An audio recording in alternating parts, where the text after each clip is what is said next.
दर्शकवृन्द टिकटकमा स्वागत छ र टिकटकमा आज पनि एकजना अतिथिका साथमा उपस्थित भइसकेको छु। आज विशेष गरी मसँग कुराकानी गर्नका लागि प्रशासनिक क्षेत्रमा लामो अनुभव सँगाल्नु भएका एकजना व्यक्तित्व हुनुहुन्छ। सरकारी कर्मचारीसँग कुराकानी गर्दैछु। विशेष गरेर बडायाताल गाउँपालिका बर्दियाका प्रमुख प्रशासकीय अधिकृत अर्जुन सुवेदी मसँग हुनुहुन्छ। हामी उहाँसँग विशेष गरेर उहाँको व्यक्तिगत जीवन, व्यावसायिक जीवन सँगसँगै सरकारी संयन्त्रका विषयमा केही गुनासाहरू छन्, त्यस विषयमा पनि कुराकानी गर्छौँ। समग्र बडायातालमा अहिले भइरहेका विकास गतिविधिलाई पनि जोड्ने प्रयत्न आजको श्रृङ्खलामा म गर्नेछु र सबभन्दा पहिले मैले उहाँलाई कार्यक्रममा स्वागत गर्न चाहन्छु। तपाईँलाई स्वागत छ। धन्यवाद प्रेमजी। आराम हुनुहुन्छ? एकदम ठिक छ। अहिलेको समय व्यस्तता कस्तो छ? ठिकै छ। अब यो चाडपर्व सिद्धिएको छ। अब चाडपर्व पछाडि अब हामी आफ्नो गाउँपालिका कामहरूलाई चाहिँ नियमित रूपमा अगाडि लैजाने क्रममा छौँ र अब योजनाहरू कार्यान्वयन गर्ने क्रममा भएको हुँदाखेरि अब हाम्रो करिब व्यस्तता अब सुरु हुँदैछ। यो त सरकारी कामको हिसाबले विकास निर्माणका गतिविधिसँगै भयो। आफ्नो व्यस्तता अरू कुराहरूमा जस्तो त्यो बाहेकका समय व्यवस्थापन? त्यो बाहेकका समयहरूमा त अब साँझ बिहान म खास गरी अब यो बर्दिया बसेको लामो समय भयो, 48-49 वर्ष भइसक्यो। त्यसले गर्दाखेरि समाजका विभिन्न पाटाहरूसँग पनि म आबद्ध छु। संवाद समूह बर्दियामा चाहिँ पनि म आबद्ध छु। त्यसै गरी केही सहकारीमा पनि म आबद्ध छु।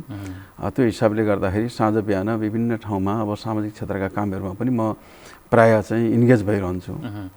अनि जस्तो समग्र हेर्दाखेरि यो कुराहरू तपाईँको दैनिकी क्रियाकलापसँग जोडिन्छन्? जस्तो मैले कोट्याउन खोजेको प्रसङ्ग के थियो भन्दाखेरि बिहानको सुरुवात सकारात्मक ढङ्गले बित्यो भने दिनभरि नै असल ढङ्गले जान्छ, यो मनोवैज्ञानिक असर त्यसरी पर्छ र हामी ऊर्जावान भएर दिन बिताउन सक्छौँ भन्ने कुराहरूको एउटा भनाइ पनि त्यस्तो देखिन्छ। तपाईँ आफैले त्यो कुरामा कतिको विश्वास गर्नुहुन्छ र बिहान सुरुवात कसरी गर्नुहुन्छ दिनको? होइन, निश्चित रूपमा हो। अब हामी चाहिँ आफूलाई दिनभरि कसरी लैजाने भन्ने कुरो चाहिँ एउटा बिहानको चाहिँ सुरुवातको परिकल्पनाले पनि भर पर्छ र खास गरी आफ्नो नियमितताको हिसाबले गर्दाखेरि अब प्रायः चाहिँ म राति अलि अबेलासम्म चाहिँ नि बस्ने, अब अध्ययनहरू गर्ने र बिहान चाहिँ अलि चाहिँ ढिलो, कहिलेकाहीँ चाहिँ 6 पनि बज्छ, 6:30 पनि बज्छ। प्रायः म चाहिँ बिहान चाहिँ ढिलो उठ्ने गर्छु। त्यसपछि म आफ्नो सेड्युल अनुसारका नियमित आफ्नो चाहिँ नित्यकर्म सकिसकेपछि भेटघाटका कुराहरू अथवा साथीभाइहरूसँग चाहिँ हिजो तय गरेका विषयहरूमा नि म बढी चाहिँ केन्द्रित हुन्छु र हामी बिहान कुन खालका घटनाक्रमहरूसँग जोडिएका छौँ, अब हाम्रो दिनभरिको क्रियाकलापहरू पनि त्यसले चाहिँ एउटा प्रभाव पार्छ। हामी बिहान चाहिँ अलि बढी सकारात्मक भयौँ भने दिनभरि पनि हामी सकारात्मक भएर काम गर्न सक्ने अवस्था हुन्छ। कहिलेकाहीँ बिहान हामीलाई त्यस्तै खालको बेचैनी अथवा केही अप्ठ्यारो अनुभूति भयो भने दिनभरिसम्म चाहिँ अन्य कुराहरूमा पनि त्यसले क्लिक गर्ने अवस्था चाहिँ रहिरहन्छ। यो तपाईँको कुरालाई चाहिँ म पूर्ण रूपमा चाहिँ सहमति जनाउँछु। र आफूलाई अलिकति अभ्यस्त भन्दै गर्दाखेरि अध्ययनमा भन्नुहुन्थ्यो अघि, रुचि पनि, त्यो रुचि विषय तपाईँलाई जोड्दाखेरि अध्ययन बाहेक अरू कुरामा केही त्यस्तो रुचि छ पर्सनल? अनि खास गरी म चाहिँ त अब अध्ययनका कुरा भयो, अब त्यसपछि गएर आफ्नै पेसागत हिसाबले चाहिँ जिम्मेवारी रहेका कुराहरूमा चाहिँ विभिन्न किसिमका ऐन नियम कानुनहरू र नयाँ विषयहरूलाई खोज नीति गर्ने कुराहरू रह्यो। त्यो सँगसँगै म प्रायः चाहिँ समाजसेवाका कुराहरूलाई, अब अलिकति परिवर्तनका कुराहरूलाई खोजी नीति गर्ने, समाजमा रहेका समस्यालाई कसरी उजागर गर्न सकिन्छ, ती कुराहरूमा चाहिँ बढी म केन्द्रित हुन्छु। कस्ता कुराले अलिक बढी प्रभावित बनाउँछ तपाईँलाई? खास गरी तपाईँको हामीले गरेका कुराहरूबाट केही परिवर्तनका कुराहरू, कसैका मनहरू चाहिँ खुसी भएका कुराहरू, त्यो भयो भने हामीले चाहिँ बढी चाहिँ हामीलाई चाहिँ खुसी हुन्छ। यहाँलाई थाहा पनि होला, जस्तो चाहिँ गणेशपुर भिडन्तमा चाहिँ एकजना हुम्लाको लडाकु त्यहाँ भिडन्तमा लडिन् र कालान्तरमा उनी फेरि मोहम्मदपुर फर्केर आइन्। पछि उनले विवाह गरिन्। अब अहिले उनको चाहिँ एउटा नखाने नबस्ने खालको चाहिँ अवस्था छ। त्यसलाई मैले चाहिँ एउटा विषय उठान गरेँ र उनी चाहिँ एउटा नितान्त चाहिँ नि छाप्रोविहीन अवस्थामा भएको महिलालाई अहिले चाहिँ हामीले छाप्रोमा राख्न सफल भएका छौँ र उनलाई चाहिँ एउटा सहयोगको आह्वान गर्दाखेरि अहिले उनको ब्याङ्क खातामा 1,92,000 हाराहारी जम्मा भएको छ। यसै गरी अहिले दसैँमा पनि एउटा टिम आएर उनलाई चाहिँ 25,500 रुपियाँ सहयोग गरेर गएको छ र म उनलाई भेट्दाखेरि अत्यन्तै खुसी हुन्छु र उनी पनि आफ्नो कर्म दिने, जन्म दिने बाबु नभए पनि उनी मलाई एउटा अभिभावक सम्झन्छन्, जुन मैले हिजो उनको नागरिकता बनाउने क्रममा पनि थुप्रै सहयोग गरेको थिएँ। त्यसले गर्दाखेरि यसरी आफूले गरेका कर्महरूबाट मान्छेमा सकारात्मक जुन खालको परिवर्तन आएको देखिन्छ त्यसले नै बढी चाहिँ हामीलाई चाहिँ खुसी तुल्याउने हुन्छ, त्यसले बढी छुन्छ पनि एकदम। र त्यो जुन यो कुराहरू तपाईँहरूलाई यस्तो कुराहरू गर्नका लागि प्रेरित चाहिँ कसले गर्छ, कसरी चाहिँ आफू प्रेरित हुनुहुन्छ त्यो विषयहरूमा? अनि खास गरी मान्छेको एउटा सानैदेखिको स्वभावका कुराहरू पनि हुन् र आफ्नो शिक्षा काउन्सिलिङ कसरी भएको छ, आफ्नो समाजका प्रभावका कुराहरू पनि हुन्छन्। र यहाँलाई थाहा पनि होला, मेरो पिताजी चाहिँ एउटा सामाजिक सेवामै लाग्नु भएको हो र उहाँले चाहिँ लामो समय बर्दियामा समाज सेवामै चाहिँ बिताउनु भयो र त्यो एउटा चाहिँ बुवाको प्रेरणा पनि हो कि उहाँले भन्नुहुन्थ्यो कि दिन दुखीहरूको अरू जे भए पनि दिन दुखीहरूको सेवामा चाहिँ लाग्नु भनेर उहाँले चाहिँ सदा चाहिँ हामीलाई उत्प्रेरित गरिरहनुहुन्थ्यो र उहाँले पनि त्यो खालका क्रियाकलाप गरेका र विभिन्न खालका चाहिँ घटनाहरू उहाँले सुनाउनुहुन्थ्यो र त्यसले गर्दाखेरि पनि उहाँको पाइला चाहिँ म पछ्याउँछु भन्ने खालको एउटा भावना सानैदेखि भएको कारणले र त्यही स्वभाव विकास हुँदै गएको कारणले गर्दाखेरि पनि मन चाहिँ त्यतै बढी केन्द्रित हुन्छ। भनेपछि अब तपाईँले यो प्रसङ्ग जोड्दै गर्दा म तपाईँको बाल्यकालतर्फ लैजान्छु। पर्वत जिल्ला तपाईँ जन्मनु भयो र 5 वर्ष त्यहाँ बिताइसकेपछि फेरि बर्दिया फर्किनु भयो, फेरि बिचमा गएर फेरि पर्वतमै बस्नुभयो। त्यो बाल्यकाल सम्झना गर्नुहोस् न एकचोटि, जुन तपाईँले स्वभाव भन्दै हुनुहुन्छ होइन, बाल्य अवस्था कसरी बित्यो, कस्तो थियो त्यो पर्वत बसाइ?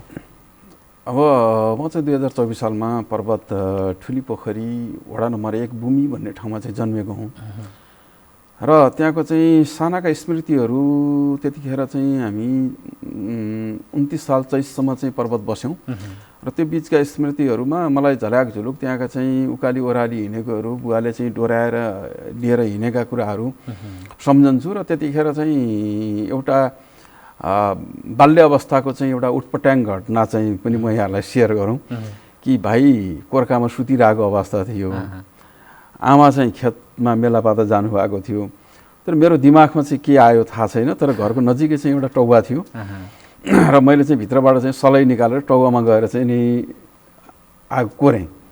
त्यो कोर्ने बित्तिकै आगो लाग्यो, एकपटक मैले निभाएँ, फेरि चाहिँ कोरेर आगो लगाएँ, सट्ट हावा आयो, सट्टक्क चाहिँ त्यो टौवा चाहिँ जल्यो। त्यो जल्ने बित्तिकै त अवस्था के भयो भने अब त्यो घर पनि जल्ने अवस्था, भाइ पनि सिद्धिने अवस्था भयो। त्यो मेरो घरको माथिपट्टि चाहिँ डाँडोमा चाहिँ मान्छेहरू बटुवाहरू हिँड्ने थियो। त संयोगवश के परेछ भने त्यो थुप्रै मान्छेहरू यो स्याङ्जाको आँधी खोलाबाट सामानहरू बोक्दै कुस्मा बागलुङ म्याग्दीतिर जाने क्रममा चाहिँ त्यहाँनिर चाहिँ रेस्ट गरिरहेको बेला रहेछ। जब त्यो टौवामा आगो लाग्ने बित्तिकै मान्छेहरू त्यहाँबाट बचाउनलाई घरभर्ती तल आएर उनीहरूले बचाइदिए र भाइ चाहिँ मेरो भाइ चाहिँ बच्न पुग्यो कि। त्यो कस्तो त्यो घटना, त्यो किन गरेँ, के को लागि गरेँ, विज्ञान पनि हो नि फेरि। त्यो खालि चाहिँ मलाई त्यो आगो बाल्ने रहरले गर्दाखेरि होइन त्यस्तो खालको चाहिँ नि केही घटनाहरू चाहिँ छ। हामी चाहिँ त्यसपछि साँच्चै भन्ने हो भने अब इमान्दारीपूर्वक भन्नु पनि पर्छ र हामीले आएको र आफ्नो धरातल कहिले पनि बिर्सन हुन्न भन्छु मैले। 29 सालमा हामी तराई झरियो। यसको पछाडि भनेको हामीलाई चाहिँ पहाडमा पर्याप्त रूपमा खाना पुग्ने अवस्था थिएन। अब हामी चाहिँ 2 भाइहरू त्यहाँ जन्मिसकेका थियौँ पहाडमा। त्यसपछि त्यहाँको सम्पत्तिले खान नपुगेपछि त्यहाँको खेती जति मेहनत गरे पनि पेट पाल्न नपुगेपछि बुवा चाहिँ 29 साल चैतमा चाहिँ हामीलाई लिएर तराई झर्नु भएको हो। र तराई झरिसकेपछि हामी सुरुमा यो अहिलेको साबिक जमुनी शान्तिपुरमा चाहिँ हामी बस्यौँ केही समय। त्यसपछि सीतापुरमा आएर पनि बस्यौँ। त्यसपछि हामी कालिकाको अकलघरुवा, साबिक कालिकाको अकलघरुवा, अहिले बडैयाताल 8 पर्छ, त्यहाँ चाहिँ लामो समय अकलघरुवा बसिसकेपछि हामी 40 सालमा तपाईँको मयूरबस्ती भन्ने ठाउँमा त्यतिखेरको चाहिँ अब पुनर्वास कम्पनीले हामीलाई 1.5 बिघा जग्गा दियो र हामी मयूरबस्तीमा चाहिँ इस्टाब्लिस भयौँ। त्यसपछि चाहिँ हामी अब क्रमिक रूपमा अब अहिले चाहिँ भाइहरू, अब एउटा भाइ काठमाडौँ छ, एउटा गुलरिया छ र म पनि अब आफ्नो बसाइ केही गुलरिया केही बडैया गरेर चाहिँ यसरी रह्यौँ। र बाल्य अवस्था हेर्दाखेरि मैले पर्वतका त्यति घटनाहरूलाई स्मृतिमा मैले राख्न सकिनँ। पढाइ चाहिँ कहाँ गर्नुभयो? मेरो सुरुको पढाइ चाहिँ मैले अमरज्योति माध्यमिक विद्यालय सीतापुरमा चाहिँ सुरुमा चाहिँ भर्ना भएँ र त्यसपछि मेरो प्रारम्भिक पढाइ चाहिँ विद्याज्योति माध्यमिक विद्यालय कण्ठपुर म त्यहाँ पढेँ। मैले 5 कक्षासम्म त्यहाँ पढेँ र 6 कक्षा मैले बडैयाताल 7कै भगवती माध्यमिक विद्यालय तिलकानामा र 7 कक्षा मैले चितवन पढ्न पुगेँ।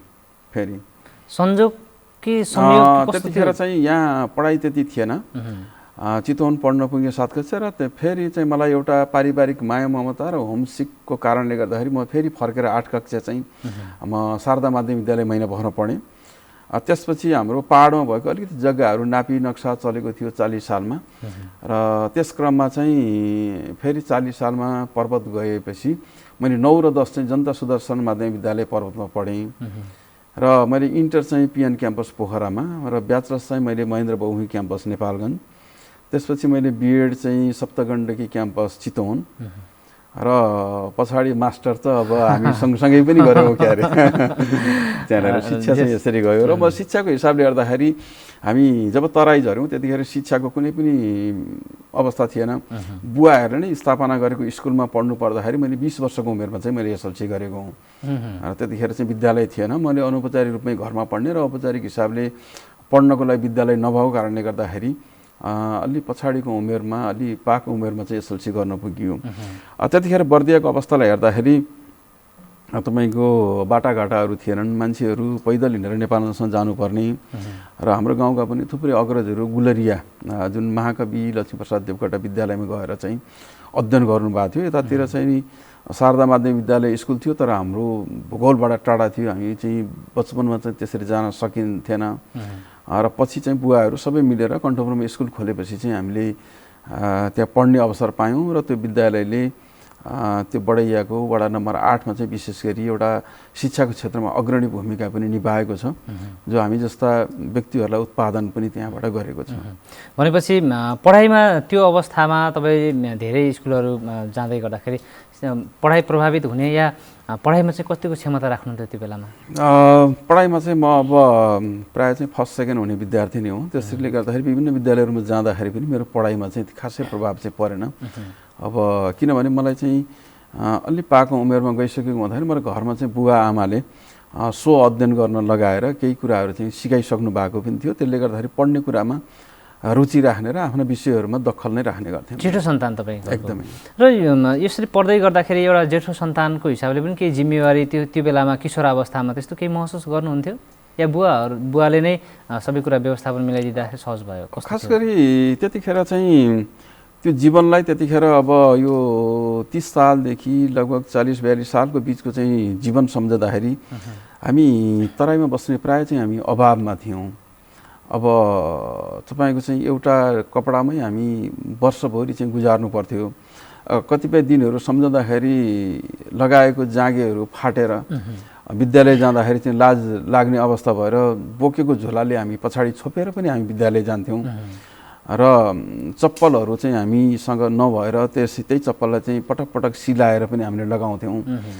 ती जीवनहरू थिए र ती जीवनहरूलाई चाहिँ फर्केर सम्झँदाखेरि साँच्चै नै कतिपय अवस्थामा हामीले चाहिँ खानाको लागि अर्डरै पनि उसिनेर खायौँ हैन। त्यतिखेर पर्याप्त रूपमा चाहिँ खाना पनि थिएन र सुरुका दिनमा चाहिँ मान्छेसँग पैसा भए पनि किन्न पाउँदैन थियो। अलि अभावका दिनहरू थिए र ती दिनहरूसँग चाहिँ यहाँको समाजले हामीले सबैले सङ्घर्ष गर्दै अहिलेको अवस्थामा चाहिँ समाज रहेको हो। र त्यतिखेर मान्छेहरू अब चारैतिर जङ्गलहरू पनि थियो, अलिकति भयानक अवस्था पनि थियो, जङ्गली जनावर, अब डाँका गुन्डाहरू अन्य खालको चाहिँ चोरी चकारीको पनि डर थियो, समाज चाहिँ पातलो थियो, मान्छेहरूमा अब अलि भएको अवस्था थियो। मान्छे चाहिँ अनेक बाध्यताको बिचबाट जीवन बाँच्नको लागि सङ्घर्ष कसरी गर्छ भन्ने कुरो चाहिँ त्यतिखेरका सिकाइहरूले अनुभवहरूले चाहिँ देखाउँछ। त्यो बेलाको समाज या छिमेकी या भनौँ मानवीयताको हिसाबले अहिले त धेरै परिवर्तन भएको होला नि है, कस्तो महसुस गर्नुहुन्छ? त्यतिखेर चाहिँ मान्छेहरू बस्तीहरू पातलो थियो र तथापि अब सहयोग अथवा एक अर्कालाई चाहिँ मानवीय हिसाबले गर्नुपर्ने कुराहरूमा मन भए पनि उनको क्षमता चाहिँ त्यतिखेर देखिँदैन थियो। तथापि अब जस्तो अब हामी अकलहरूमा बस्दाखेरि बकोटिया अथवा चाहिँ त्यो नजिकको बस्ती फुलपुरहरू थियो र केही सहयोगहरू लिन चाहँदाखेरि उहाँसँग भएको अवस्थामा चाहिँ प्राप्त हुन्थ्यो र उहाँहरूसँग नभएको हिसाबले त दिने कुरो भएन। र समाज हेर्दाखेरि एउटा मानवीयता संवेदना चाहिँ त्यतिखेर पनि हामीले भेटाउँछौँ जुन अहिले पनि छ हाम्रो समाजमा। यो पढाइ सँगसँगै त्यो किशोर अवस्थामा जीवनमा देखेको सपना थिए, म भविष्यमा यस्तो बन्छु भन्ने केही त्यस्तो आधारहरू या सपना लक्ष्य के थियो? खास गरी लक्ष्यको हिसाबले चाहिँ ठ्याक्कै हामीले त्यसरी इमेजिन चाहिँ गर्न सक्ने अवस्थामा चाहिँ थिएनौँ त्यतिखेरको अभाव। किनभने हामीलाई बाँच्न अथवा खान अथवा राम्रो जीवन जिउने कुराहरू नै प्रमुख विषयहरू थिए, किन हामी अभावमा थियौँ। र खास गरी त्यतिखेरको लक्ष्यलाई हेर्दाखेरि बुवाको जुन प्रेरणा थियो कि कम्तीमा चाहिँ अब दिन दुखीको सेवामा लाग्नु भनेर एउटा चाहिँ मलाई सामाजिक सेवामा नै उहाँले चाहिँ डाइभर्ट गर्नुभएको थियो। त्यसले गर्दाखेरि म हिजोका दिनदेखि नै प्रायः चाहिँ समाजसँग नजिक हुने, सामाजिक कामहरू गर्ने, त्यो खालको चाहिँ टिमहरू बनाउने, के सकिन्छ गाउँटोलमा चाहिँ अब अलि सरसफाइका कुराहरू अथवा कहीँ सहयोगका कुराहरू, ती खालका चाहिँ मनस्थिति, ती खालका सपना नै चाहिँ पोख्दै आएको थिएँ। र अब समयक्रमले चाहिँ अब जागिरेमा चाहिँ जागिरे जीवन चाहिँ बिताउनु पर्यो र जागिरे जीवन बिताए पनि मेरो चाहिँ त्यो पाटो चाहिँ सँगसँगै रहेकै नै छ। म तपाईँको जागिर जीवन र व्यावसायिक जीवनसँग फेरि पछाडि पनि जोडिन्छु। विवाह प्रसङ्गलाई कोट्याउन चाहन्छु। कसरी विवाह सम्पन्न भयो या कसरी त्यो जुन विवाहको प्रसङ्ग कहाँसम्म कसरी आयो त्यो कुराहरू चाहिँ? विवाहको प्रसङ्गमा त खास गरी अब त्यतिखेर यो माघी विवाह नै हो र बुवाले चाहिँ ल उमेर भयो विवाह गर्नुपर्छ भनिसकेपछि अब त्यसमा मैले कुनै प्रश्न गर्ने कुरा पनि भएन। र उहाँले चाहिँ एक दिन म नेपालगञ्ज, त्यतिखेर चाहिँ नेपालगञ्ज हिकोला कलर ल्याबमा चाहिँ काम गर्थेँ नेपालगञ्जमा 2049 सालमा। अनि बोलाउनु भयो, घर गएँ, अनि गुलरिया लिएर पनि जानुभयो। तर त्यहाँ त्यो केटी देखाउने क्रम चाहिँ मिलेन। त्यसपछि फेरि अर्को दिन मलाई बोलाएर अनि हामी यो मगरागाडीको सिउनिया भन्ने ठाउँमा चाहिँ गयौँ। अब त्यतिखेर चाहिँ केटी देखाउने भन्ने क्रममा चाहिँ गएका थियौँ, तर चाहिँ बुवाले चाहिँ त्यहाँ जनै सुपारी नै गर्नुभयो, त्यो विवाहबारे चाहिँ फिक्स गर्नुभयो। त्यसपछि म त्यहाँबाट नेपालगञ्ज आएँ र अनि 49 साल वैशाख 22 गते चाहिँ विवाह सम्पन्न गरिएको। र त्यो विवाह पछाडि अब मेरा 2वटा छोराहरू छन् र हामी चाहिँ सुखीसँग राम्रोसँग चाहिँ आफ्नो जीवन बिताइरहेका छौँ। बालबच्चाहरू अहिले केटाकेटी भन्नुभयो, के गर्दै हुनुहुन्छ? एउटा छोरा चाहिँ 2050 सालमा जेठो छोरो जन्म्यो। उसले चाहिँ जर्नालिजममा मास्टर गरिसकेको छ र अब थेसिस अहिले दिँदैछ। र कान्छो छोरो 2054 सालको हो। उसले दिल्ली शारदा युनिभर्सिटीबाट मेकानिकल इन्जिनियरिङ सकेर अहिले फेरि त्रिभुवन युनिभर्सिटीमा MBA चाहिँ पढ्दैछ। भनेपछि छोराहरू पनि अब जस आफ्नो एउटा हुन्छ नि आत्मनिर्भर बन्नका लागि चाहिँ तयार भइसक्नु भएको छ। एउटा अभिभावक भएको हिसाबले छोराछोरीलाई गर्नुपर्ने जिम्मेवारी पुरा गरे जस्तो लाग्छ? निश्चित रूपमा, किनभने म जुन खालको एउटा अभाव अथवा चाहिँ त्यसमा जिएर चाहिँ यो सङ्घर्ष गर्दै यो ठाउँमा आएँ र उनीहरूलाई मेरो आफ्नो आर्थिक क्षमतासँग पहिचान गराएँ उनीहरूलाई सबैभन्दा पहिला, कि मसँग योभन्दा बढी क्षमता छैन र यो क्षमतामा तिमीहरूले आफ्ना सपनाहरू देख्नु, आफ्नो जीवनका गोरेटाहरू चाहिँ बनाउनु भनेर उनीहरूलाई चाहिँ मैले आफ्ना कुराहरू राखिसकेपछि उनीहरूले त्यो खालकै आफ्नो मानसिकता गरेर उनीहरूको डिमान्डहरू, उनको चाहनाहरू पनि त्यसरी नै अगाडि गए र जो जहाँसम्म उनीहरूका कुराहरूलाई सकारात्मक रूपमा एउटा अभिभावकत्व प्रदान गर्दै अहिलेसम्म यहाँसम्म ल्याउन चाहिँ सफल भएको अनुभूति गरेको छ। एउटा अभिभावकले आफ्नो छोराछोरीसँग तपाईँले जुन भन्दै गर्दाखेरि त्यो रिलेटेड गर्ने हो भने कस्ता कुराहरूको अपेक्षा गर्दो रहेछ जस्तो लाग्छ? खास गरी त अब उनीहरू सकारात्मक बाटोमा लागुन् र कम्तीमा पनि अब अरूको चाहिँ बच्चा-बच्ची भन्दा आफ्नो चाहिँ राम्रोसँग पढुन्, असल बनुन् भन्ने नै हुन्छ। अब त्यसमा त अरू त्योभन्दा अनि अब ठ्याक्कै परिकल्पना गर्दाखेरि हामी सबैको परिकल्पना, समाजको सबै परिकल्पना के भने राम्रो जागिर खाउन्, अब आफ्नो चाहिँ जीवन सफल बनाउन् भन्ने खालकै चाहिँ सोच हुन्छ। तपाईँको यो अघि मलाई सुनाउँदै हुनुहुन्थ्यो नि बाल्यकालदेखिको सङ्घर्ष, दुःख, पीडा, यो कुराहरू कतिको बाँड्नुहुन्छ परिवारजनहरूमा? होइन, मैले चाहिँ यी अभावका कुराहरू अथवा म यहाँसम्म आइसकेका कुराहरू मैले छोराछोरीलाई सेयर गर्छु, किन म हिजो यसरी चाहिँ दुःख गर्दै आएको थिएँ र मैले यहाँसम्म ल्याएँ, मैले भाइ बहिनीलाई यसरी सहयोग गरेँ, यसरी पढाएँ र बुवाको अवस्था अब यहाँनिर चाहिँ प्रसङ्ग जोड्दाखेरि चाहिँ अब हाम्रो 2052 सालमा चाहिँ एउटा पारिवारिक रूपमा चाहिँ ठुलो दुर्घटना भयो। कस्तो भने अब चाहिँ म शङ्करदेव क्याम्पसमा एमकम पढ्दै थिएँ, अर्को भाइ चाहिँ BL पढ्दै थियो र अर्को चाहिँ ISC पढ्दै थियो।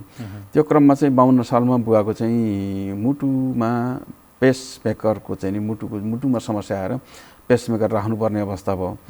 तत्कालीन अवस्थामा टिचिङ हस्पिटलमा लगेर उपचार गर्ने क्रममा चाहिँ करिब करिब 2.5 लाख रुपियाँ चाहिँ खर्च भयो। त्यो पैसा चाहिँ हामीलाई निकै महँगो भयो, अत्यन्तै भयो। हामी अब त्यतिखेर चाहिँ साँच्चै भन्यो भने हामीसँग पैसा पनि थिएन र बुवाले गरेको एउटा सामाजिक भावको कारणले गर्दाखेरि, समाजमा गरेको प्रभावको कारणले गर्दाखेरि समाजका धेरै व्यक्तिहरूले उहाँहरूले ल ठिक छ, हामी चाहिँ एक्लैले चाहिँ हामी यो पैसा दिन सक्दैनौँ, तथापि अब हामी यो पैसा चाहिँ जोड दिन्छौँ भनेर उहाँहरूले प्रत्येक व्यक्तिहरूसँग 50-60 जना मान्छेसँग 1000, 2000, 5000, 10,000सम्म चाहिँ उहाँहरूले उठाएर त्यसरी चाहिँ त्यो पैसाले हामीले बुवाको उपचार गर्न सफल भयौँ। त्यसपछि हामी तिनै भाइको एउटा जुन नियमित रूपमा चलेको जीवन हो त्यसमा चाहिँ ब्रेक लाग्यो। म चाहिँ त्यहाँबाट पढ्न छोडेर जागिर खोज्नेतिर लागेँ। अर्को चाहिँ अब मेरो माइलो भाइ चाहिँ अब राष्ट्रिय अपाङ्ग महासङ्घको केन्द्रीय अध्यक्ष 2 कार्यकाल पनि भयो। तथापि उसले पनि सुरुका दिनहरूमा निकै सङ्घर्ष गरेर काठमाडौँ विभिन्न सङ्घ संस्थामा काम गर्दै उसले आफ्नो जीवन चलाउनु पर्यो र कान्छो भाइलाई पनि आफ्नो पढाइमा अलिकति ह्याम्पर पुग्यो र त्यसरी एउटा त्यो दुर्घटना पछाडि मैले चाहिँ आफ्नो जागिर खानै पर्छ भन्ने मानसिकता चाहिँ भयो र मैले चाहिँ 54 सालमा अझ त्यो जुन लिएको ऋणहरू पनि तिर्नुपर्ने र अब बुवाको अशक्तता भइसकेपछि भाइ बहिनीको जिम्मेवारी पनि मसँग आयो र त्यसले गर्दाखेरि मलाई अत्यन्तै गाह्रो भयो। अब जागिर त्यसरी मागेर खाएर उ गर्ने कुरा पनि भएन। त्यो सँगसँगै मैले अलिकति बाटो खर्च मैले म्याडमसँग मागेँ र म्याडमसँग मागिसकेपछि म पहिला महेन्द्रनगर पनि बसेको थिएँ, त्यहाँ इकोला कलर ल्याबमा काम गर्दाखेरि। त्यसपछि म एकजना साथीसँग केही चाहिँ सहयोग लिएर म महेन्द्रनगरको सैनिक होटलमा गएर त्यहाँ केही समय बसेँ। म रात दिन त्यहाँ बसेर पढ्ने। अब सैनिक होटलको साथी अब त्यतिखेर चिन्जान थियो, अहिले कहाँ छन् थाहा छैन। अब उनले भन्थे तिमी खाऊ बस होटलमा, केही छैन, पढ, भए देउला नभए नदेउला भनेर उनले चाहिँ मलाई त्यहाँ सहयोग गरे। मैले चाहिँ 54 सालमा चाहिँ लोकसेवा पनि दिएँ र 54 साल माघमा चाहिँ मैले खरदारको चाहिँ परीक्षा पास गरेर मैले जागिर पनि महेन्द्रनगरबाटै सुरु गरेँ। यो जस्तो तपाईँको अब व्यक्तिगत जीवन टुङ्गाइसकिसक्दाखेरि लगभग अब जागिर प्रवेश या व्यावसायिक जीवनतर्फ लैजाँदैछु तपाईँलाई। महेन्द्रनगरको बसाइ या भनौँ त्यो परिवारले भोगेको पीडा, त्यो जिम्मेवारी, वैवाहिक जीवनसँग आफ्नो अब एउटा छुट्टै त्यो पनि जिम्मेवारी जोड्दै जाँदाखेरि अब यो सरकारी क्षेत्रमा नै आउनुपर्छ भन्ने चाहिँ त्यो महसुस र त्यो आवश्यकता कसरी खड्कियो? अब तपाईँको अब अहिले पनि धेरै मान्छेहरूले मसँग सर जागिर खोजिदिनु न भन्छन् हैन। अब साँच्चै भन्यो भने जागिर चाहिँ खोजेर पाउन चाहिँ गाह्रो छ, किनभने हामी सबैको पहुँच छैन। अब अलिक ठुलो पहुँच हुनेहरूले त कहीँ न कहीँ अब निजी क्षेत्र अथवा सरकारी क्षेत्र करारका जागिर पाउलान्। तर पनि मलाई अब अलि लामो समय लङ टर्म जागिर खानुपर्ने हुँदाखेरि त्यतिखेर हामी सबैको एउटा विश्वास के हो भने लोकसेवा आयोगमा निष्पक्ष हुन्छ, गाउँ बस्तीका मान्छेहरूले पनि जागिर खान्छन्। यो सँगसँगै मलाई अर्को एउटा के पनि विश्वास थियो भने मेरै गाउँका अग्रज दाजुहरू ढुण्डिराज पोखरेल, कृष्ण गौतम लगायत अब तीर्थ गौतम, यी साथीहरू अग्रज दाजुहरू पनि लोकसेवा आयोगबाट चाहिँ जागिर खानु भएको थियो र त्यो प्रभाव मलाई के पर्यो भने उहाँहरूको कोही पनि थिएन। मेहनत गर्यो भने, पढ्यो भने निस्कन्छ भन्ने हिसाबले नै मैले चाहिँ लोकसेवा आयोगतिर नै म आकर्षित भएँ। नभए मैले अब अन्य शिक्षक पेसा अथवा अन्य ठाउँमा पनि मैले गर्न सक्थेँ र मलाई एउटा कुरो स्वाभिमानसँग कहिले पनि माग्न चाहिँ मैले जानिनँ। यहाँलाई चाहिँ मैले के भनौँ, म चाहिँ विभिन्न ठाउँमा म सरुवा हुँदै गएको छु, तर म कहिल्यै पनि म सरुवाको लागि काठमाडौँमा धाइनँ, म कहिल्यै पनि धाइनँ। मैले एकफेर टेलिफोन गरेँ र साथीहरू सरुवा गरिदिनुहोस् भनेको हिसाबले मेरो अहिलेसम्म सरुवा भइरहेछ र मसँग सरुवाको एउटा चाहिँ तितो अनुभव छ। म 56 सालमा चाहिँ म भक्तपुरमा चाहिँ गाविस सचिव थिएँ र मलाई चाहिँ यो अफिसरको तयारी गर्न मन लागेर म अर्को अलि सुविधायुक्त कार्यालयमा चाहिँ जान खोजेँ। जाने क्रममा चाहिँ अब त्यतिखेर बर्दियाकै मन्त्री, सामान्य प्रशासन मन्त्री हुनुहुन्थ्यो राजापुर साइडको।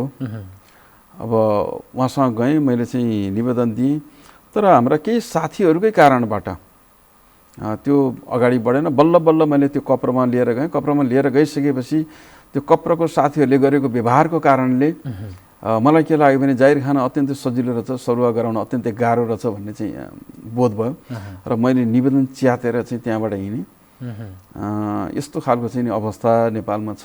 साँच्चै भन्यो भने अब हामी जागिर प्रवेश गर्नलाई चाहिँ एउटा हामी सबैको गाउँ बस्ती दूरदराजहरूको चाहिँ एउटा आधार भनेको लोकसेवा आयोग नै हो, जुन चाहिँ निष्पक्षतामा कसैले पनि अहिलेसम्म उँगलो उठाउने चाहिँ ठाउँ पाउँदैन। त्यो आधारले नै म चाहिँ लोकसेवा आयोगतिर आकर्षित भएँ। पछि जस्तो कञ्चनपुर पुगेर पढ्नकै लागि त्यो माहौल बनाउनका लागि भनौँ न, पढ्नका लागि कञ्चनपुर पुग्नुभयो, जागिरमा प्रवेश भइसकेपछिको त्यो अब कस्तो महसुस हुँदो रहेछ जब तपाईँको नाम निस्क्यो? त्यसपछि चाहिँ अहिलेको अवस्थामा हेर्दाखेरि कस्तो महसुस गर्नुहुन्छ? त्यतिखेर चाहिँ अब अहिले जस्तो सबै नेट इन्टरनेटको जमाना पनि थिएन।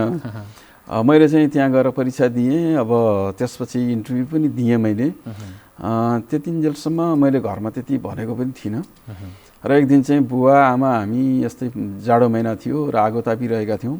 त्यसपछि हुलाकबाट चिठी आयो। चिठी आइसकेपछि त्यो पछाडि चाहिँ यसो हेरेँ, लोकसेवा आयोग लेखेको रहेछ, अनि नाम चाहिँ मेरो थियो। र त्यो हेरिसकेपछि मैले त्यहाँ चिठी खोलिनँ, सट्ट कोठाभित्र छिरेँ, अनि चिठी हेरेँ, त्यो नियुक्ति रहेछ। र त्यो दिन सम्झँदाखेरि मलाई अहिले पनि रुन मन लाग्छ, साँच्चै भन्यो भने। म ठक्क रोएँ कि त्यहाँनिर, खुसीले चाहिँ म रोएँ, किनभने बुवाको त्यो अवस्था, त्यो भाइ बहिनीको जिम्मेवारी, ती सबैलाई चाहिँ मैले कम्तीमा पनि अब पुरा गर्न सक्छु भन्ने खालको एउटा खुसी मसँग त्यतिखेर आयो। र पछि मैले चाहिँ त्यो बुवालाई देखाएँ र बुवा पनि खुसी हुनुभयो। र बुवाले त्यतिखेर भन्नुहुन्थ्यो, तँ यसैमा रमाउने होइन, योभन्दा अगाडि पनि जानुपर्छ, तेरो सुरुवातको त्यो दिन हो। त्यो इमेज अहिले पनि मेरो आँखा अगाडि आइरहेको छ। र जीवनले जुन कठिनाइबाट अब एउटा सहजताको यात्रा तय गर्दै गर्दाखेरि त्यो जुन हर्ष थियो र त्यतिखेर देखेका सपना सँगसँगै अब एउटा जीवनले एउटा किसिमको लय पनि समात्यो भन्ने किसिमको पनि भयो। र एउटा आधार तय भइसकेपछि अब यसबाटै माथि जानुपर्छ, जस्तो जुन खरदारबाट सुरु गर्दै गर्दाखेरि माथिसम्म आउँदै गर्दाखेरि जानुपर्छ भन्ने किसिमको प्रेरणा पनि मिल्यो। काम गर्दै जाँदाखेरि कस्ता कस्ता चुनौतीहरू आउँदो रहेछन् भित्र चाहिँ?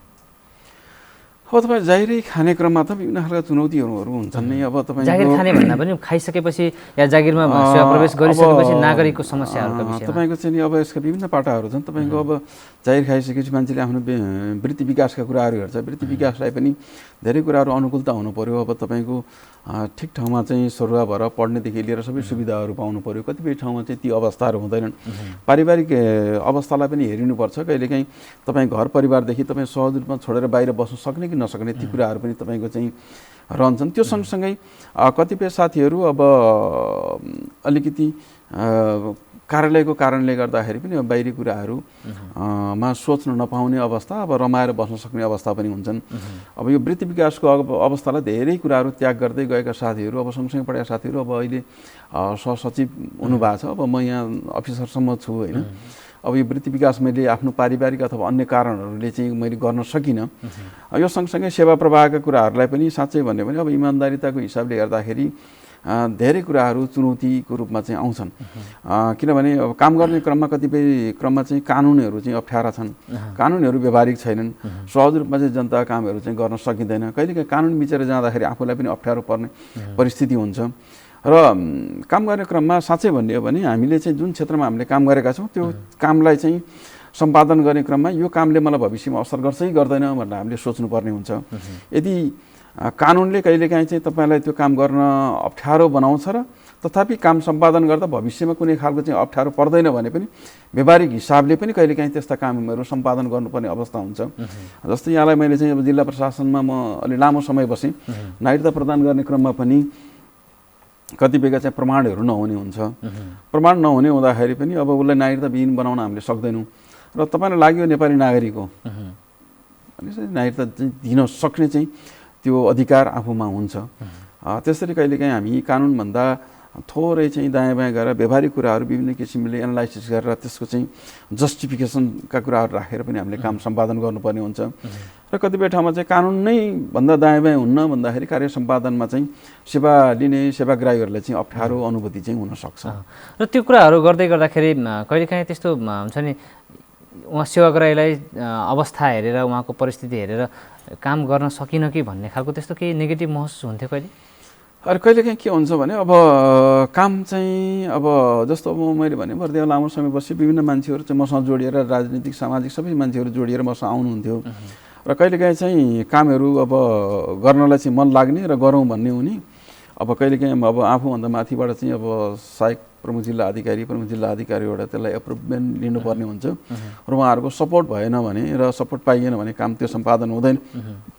कहिलेकाहीँ चाहिँ अब त्यो उहाँहरूको एप्रुभ नहुँदाखेरि चाहिँ अब काम सम्पन्न नहुँदा अलि दुःख पनि लाग्थ्यो। त्यो अवस्थामा उहाँहरूलाई मैले भन्थेँ मेरो नम्बर लिएर जानुहोस्, उहाँ सरुवा भएर गइसकेपछि नयाँ सर आउनुभयो भने तपाईँ काम गरिदिउँला पनि भन्थेँ मैले। कतिपय त्यसरी पनि मैले काम गरिदिएको छु त्यहाँ। एउटा सरकारी कर्मचारीको इमान्दारिता या नैतिक आचरणले चाहिँ सेवा प्रवाहलाई या स्वयं व्यक्तिको वृद्धि विकासलाई कस्तो प्रभाव पार्दो रहेछ जस्तो लाग्छ तपाईँलाई? होइन, तपाईँको अब यो त कस्तो भने अब मान्छेहरूलाई त्यो एउटा उत्प्रेरणाको पार्ट हो। हेर्नुहोस्, मान्छे चाहिँ तपाईँको अहिले उत्प्रेरणामा आर्थिक तत्त्व मात्र नभइकन एउटा मोरल सपोर्ट पनि तपाईँको उत्प्रेरणाको कुरा हो।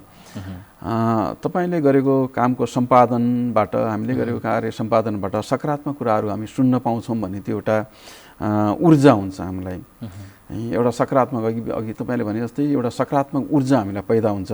त्यसले गर्दा म अहिले यो पोजिसनमा छु र यतिको काम गरेको छु, मैले वृत्ति विकास गरेँ भने अझ धेरै कामहरू गर्न सक्छु, अझ ठुलो जिम्मेवारीमा जान सक्छु। म चाहिँ एउटा कार्यालय नै हाँकेर चाहिँ अगाडि जान सकेँ भने मैले धेरै मान्छेहरूलाई चाहिँ खुसी बनाउन सक्छु भन्ने खालको ऊर्जा चाहिँ प्राप्त हुन्छ त्यो सेवा प्रवाहबाट। र तपाईँ अब धेरै समय कतिपय आफूभन्दा माथिल्लो स्तर तहका हाकिमहरू भनौँ न, आम भाषामा भन्दाखेरि उहाँहरूको सङ्गत गर्नुभयो, कतिपय ठाउँमा आफू पनि प्रमुख भएर बस्नुभएको छ। त्यो हेर्दै गर्दाखेरि तल्लो तहका कर्मचारीहरूको मनोबल बढाउनका लागि चाहिँ के कुराहरूमा बढी जोड गर्नुहुन्छ तपाईँ? अब एउटा कुरो के छ भने हाकिम र कारिन्दा भन्ने जुन खालको छ नि, त्यो चाहिँ अलि पुरानो प्रवृत्ति चाहिँ हटाउनुपर्छ। एउटा सहकर्मी, टिमवर्क, टिमको मेम्बर, पारिवारिक मेम्बर खालको चाहिँ व्यवहार गर्नुपर्छ। कार्य विभाजन गर्ने हो, त्यो कार्य विभाजन अनुसार कार्यालयको काम सम्पादन गर्न सबैले आफ्नो भूमिका निभाउने हो। त्यो सँगसँगै हामी 10 to 4 मात्रै अथवा 10 to 5 मात्रै हामी चाहिँ एउटा पदीय हिसाबले हामी चाहिँ बाँडफाँड भएका हुन्छौँ। बाँकी हाम्रो जीवन त सबै एउटै नै हो। हामी सडकमा गइसकेपछि त तपाईँ हामी सबै एउटै हो।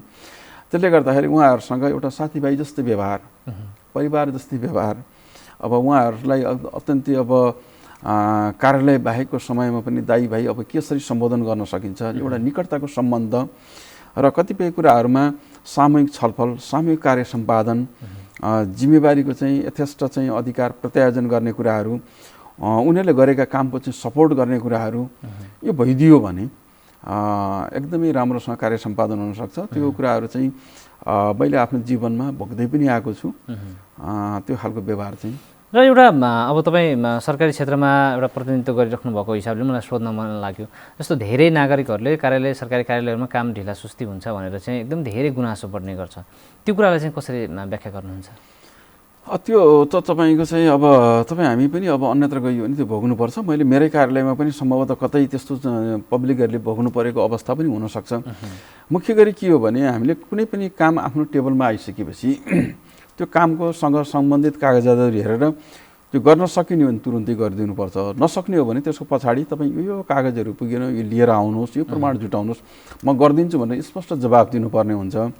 र कतिपय कुराहरू अन्य ठाउँबाट सपोर्ट लिनुपर्ने पनि हुन्छ। ल यो ठाउँबाट यो चिजहरू लिएर आउनुहोस्, यदि त्यहाँ बुझ्नु भएन भने मेरो नम्बरमा फोन गरेर आउनुहोस् भनेर टेलिफोन नम्बर समेत हामीले दिएर पठाउनु पर्ने हुन्छ। यसो गरियो भने सेवाग्राही पनि सन्तुष्ट हुन्छ। होइन तेरो कामै हुँदैन, तेरो कागजै पुगेन, यो खालको जुन पारा छ, शैली छ, यसले चाहिँ अब सेवाग्राहीहरू नैराश्य हुन्छन्। के पुगेन त भनिदिनु पर्यो नि त, के ल्याइदिनु पर्ने हो त्यो भनिदिनु पर्यो। यो गर्न सकियो भने सेवाग्राहीहरू सन्तुष्ट हुन्छन्।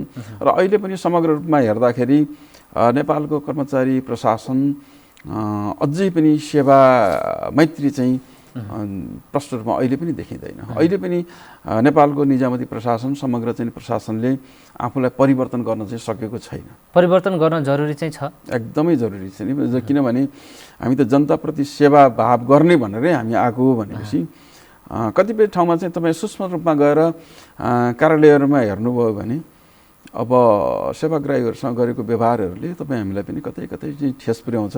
हामी आफै सेवाग्राही भएर गयौँ भने पनि हुन्छ। अब अहिले पनि हेऱ्यो भने अब यातायात कार्यालय, मालपोत कार्यालयमा चाहिँ तपाईँ हाम्रो पनि सहज रूपमा हामीले सेवा लिन सक्दैनौँ। यो यस्ता अवस्थाहरूलाई सुधार्न जरुरी छ। केही कार्यालयहरू जस्तो चाहिँ जिल्ला प्रशासन लगायत केही कार्यालयहरू चाहिँ सुधार भएका छन् र यहाँ अलिकति बढी चाहिँ पब्लिक भिडभाड हुने कार्यालयहरू पनि अब सुध्रिनुपर्छ, सेवा प्रवाहलाई चाहिँ सहज बनाइनुपर्छ। एउटा कुरा तपाईँले यो कुरा जोडिरहँदाखेरि लोकसेवा आयोगले परीक्षा लिन्छ, एकदमै त्यसमा क्षमतावान र राम्रो गरेका उत्कृष्ट व्यक्तिहरू छानेर आउँछन्, तर पनि फेरि नैतिक आचरणको हिसाबले गर्दाखेरि त्यो म अघि पनि जोड्दै थिएँ, नैतिक आचरणको हिसाबले हेर्दाखेरि पारदर्शिताको हिसाबले गर्दाखेरि फेरि उहाँहरू फेरि विवादमा आउने र कार्यालय या समयमा भनौँ न तपाईँको सेवा प्रवेश गरेको छोटै समयमा फेरि भ्रष्टाचारको मुद्दामा पक्राउ पर्नुपर्ने स्थिति पनि छ नि। आम जुन हिसाबले हामीले निजामती सेवालाई लिन्छौँ नि त्यो विषयमा चाहिँ जस्तो यो भ्रष्टाचार र पारदर्शिताको कुराहरूमा जो सेवा प्रवेश गरेका हुन्छन् उहाँहरू किन त्यति धेरै यसलाई चाहिँ सहज रूपमा या भनौँ न यो गर्नु हुँदैन भन्ने कुरा नैतिक आचरणले बाँधिन सक्नु भएन जस्तो लाग्छ।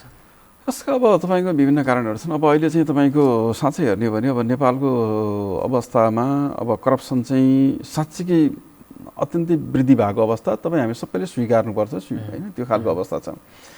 र अहिले सामान्यतः भन्ने गरिन्छ कि नेपालमा तपाईँको चाहिँ अब कर्मचारीहरूलाई तलब कम भएको कारणले उनीहरूले यसो गर्छन् उसो गर्छन् भन्ने हुन्छ। र हामीले चाहिँ अलिकति सुविधाको हिसाबले चाहिँ एउटा कर्मचारीलाई विभिन्न खालका ब्याङ्किङ सुविधाहरू, ब्याङ्क लोनका सुविधाहरू, अन्य सुविधाहरू पनि दिनुपर्छ र मान्छेले पुँजी परिचालन गर्नुपर्ने पनि हुन्छ। मान्छेहरूलाई एउटा पैसा कमाउने माध्यम भ्रष्टाचार मात्रै, मान्छेले त्यो हेरिरहेको छ, त्यो होइन। मान्छेले सेयरमा लगानी गर्न सक्छ, विभिन्न चाहिँ तपाईँको भएको पुँजीहरूले चाहिँ जग्गा किनेर चाहिँ राख्न सकिन्छ, 10औँ वर्ष 20औँ वर्षपछि चाहिँ त्यसले 3 गुणा 4 गुणा चाहिँ हुने गर्छ। र अहिले मान्छेले हेर्दाखेरि हेर्दाखेरि तपाईँको अहिलेको चाहिँ अवस्था झन् चाहिँ जुन एउटा इकोनोमिकल एक्टिभिटी बढेको छ, त्यसले गर्दाखेरि मान्छेलाई अझ बढी चाहिँ पैसातिर चाहिँ लालायित गरिरहेको छ कि मान्छे एउटा चाहिँ सामान्यतः जागिरमा प्रवेश गर्यो, स्मार्टफोन चाहियो, 50,000 खर्च गर्नु पऱ्यो, बाइक चाहियो, तपाईँ 2.5 लाख रुपियाँ खर्च गर्नु पऱ्यो।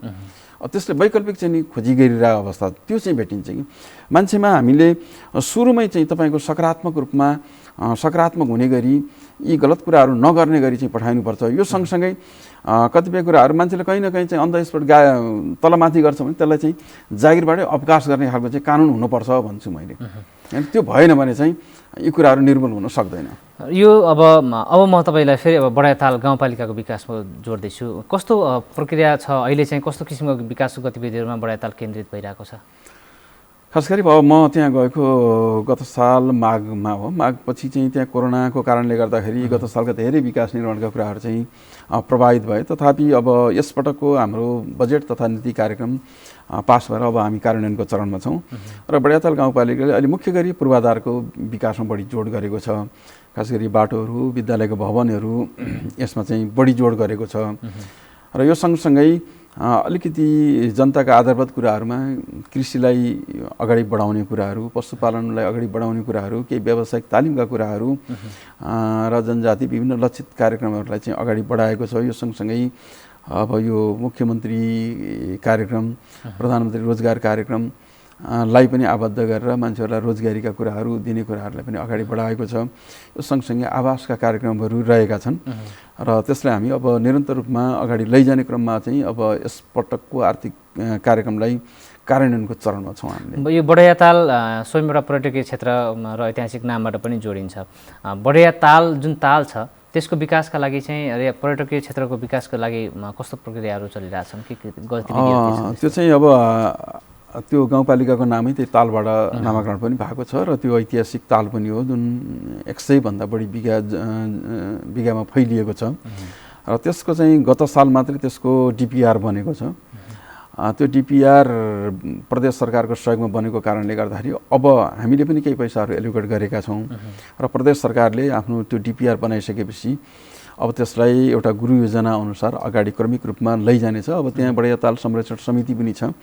त्यो संरक्षण समितिले विभिन्न निकायहरूसँग कोअर्डिनेसन गरेर अहिले केही व्यवस्थापनका कुराहरू गर्छ। अब अहिले पालिकाले पनि छुट्याएको पैसाबाट त्यही डिपिआर अनुसार अगाडि लैजाने योजना रहेको छ। शिक्षा क्षेत्रको कुरा गर्दा शिक्षामा चाहिँ तपाईँको अब अहिले त कोरोनाले गर्दाखेरि चाहिँ ठ्याक्कै धेरै प्रभावित भएको छ। अब अहिले चाहिँ 11 का परीक्षाहरू र 12 का परीक्षा चाहिँ चल्ने क्रम छ।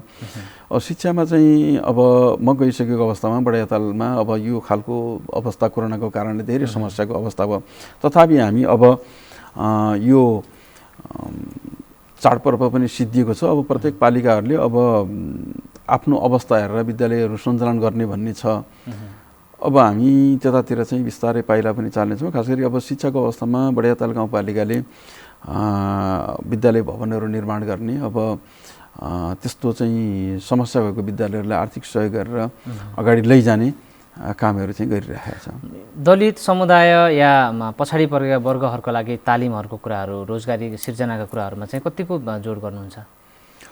हामीले चाहिँ ती कार्यक्रमहरू राखेका छौँ। अब यो जुन मुख्यमन्त्री ग्रामीण रोजगार कार्यक्रम अन्तर्गत पनि त्यो गन्धर्व लगायत विभिन्न सीमान्तकृत व्यक्तिहरूको लागि क्षमता विकास र आय आर्जनका कार्यक्रमहरू राखेका छौँ। त्यस्तै गरेर विभिन्न जनजाति लक्षित वर्गका कार्यक्रमहरूबाट पनि तपाईँको सिपमूलक कार्यक्रमहरू उहाँहरूको त्यो टिमसँग बसेर छलफल गर्ने गरी र त्यो सिपमूलक कार्यक्रम राख्ने गरी त्यो पनि भएको छ। र अहिले हाम्रो बडियाताल गाउँपालिकामा अब यो लघु उद्यम विकास कार्यक्रम पनि अब सुरुवात हुँदैछ।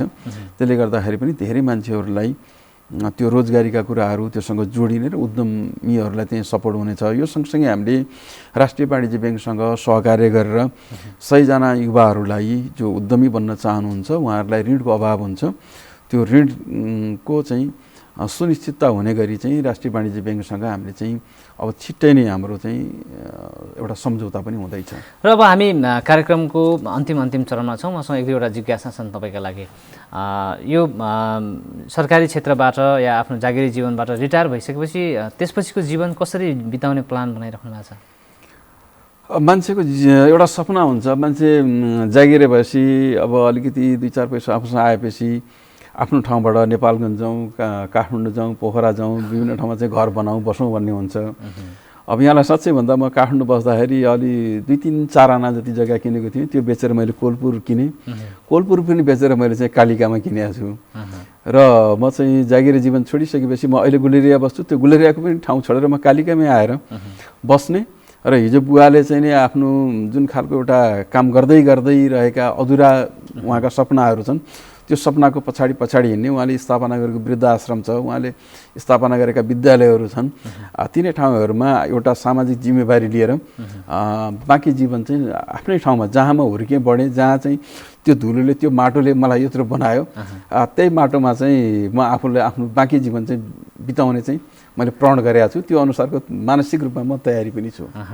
र यो लामो समीक्षा गरौँ न। अब जस्तो हामीले तपाईँको बाल्यकालदेखि यहाँसम्मको यात्रा सबै विवरणहरू सुनिरहँदा, यो प्रसङ्गहरू कोट्याइरहँदाखेरि, तपाईँको जीवन सङ्घर्षको कुराहरू सुनाइरहँदाखेरि जीवनले चाहिँ के सिकायो तपाईँलाई? अब सङ्घर्ष गर्न सिकायो मलाई चाहिँ साँच्चै। एउटा अभावदेखि अब अहिलेसम्म मलाई खाना पुगेको छ भन्न चाहिँ मैले सक्छु। त्योभन्दा बढी चाहिँ म सक्दिनँ। किनभने हिजोको दिनमा चप्पल लगाउँदैन थिएँ, म अहिले जुत्ता लगाउँछु। हिजोको दिनमा मैले अलि राम्रो र मिठो खाना पाउँदैन थिएँ, त्यो लगाउँछु। र यहाँसम्म आइपुग्नुको लागि सङ्घर्ष हो। र मैले चाहिँ के भन्न चाहन्छु भने मान्छेले, प्रत्येक व्यक्तिले आफ्नो एउटा उद्देश्य अथवा एम चाहिँ बनाउनुपर्छ। त्यो उद्देश्य र एममा चाहिँ प्राप्त गर्नको लागि निरन्तर रूपमा चाहिँ लागिरहन चाहिँ जरुरी छ। र हामी सुरुवात गर्छौँ र हामी फेरि भएन भनेर फेरि अर्को गर्छौँ, फेरि अर्को गर्छौँ। त्यसरी चाहिँ हामी असफल भइन्छ। हामी व्यापार गर्ने हो, पढ्ने हो, अथवा जे काम हामीले गर्ने हो त्यसमा निरन्तर रूपमा चाहिँ लाग्यो भने मान्छे चाहिँ सफल भइन्छ। म एउटा चाहिँ यो बिचमा चाहिँ एउटा उदाहरण चाहिँ यहाँलाई राख्न चाहेँ। समय के छ, हामी सँगसँगै पढ्नुहुन्थ्यो।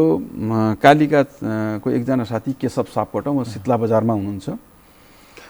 र उहाँले चाहिँ घरको अवस्थाले पढ्न सक्नु भने उहाँले 60 रुपियाँबाट तत्कालीन टिसिएनमा गएर उहाँले व्यवसाय सुरु गर्नुभयो हैन।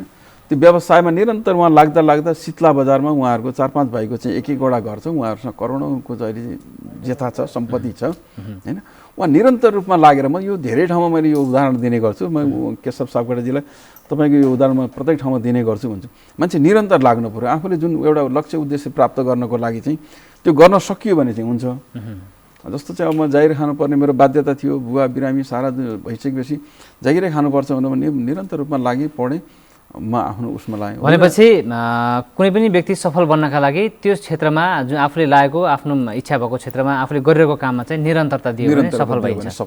हस्, हुन्छ। यहाँलाई यो महत्त्वपूर्ण समय र यो बसाइका लागि पनि धेरै धेरै धन्यवाद दिन्छु।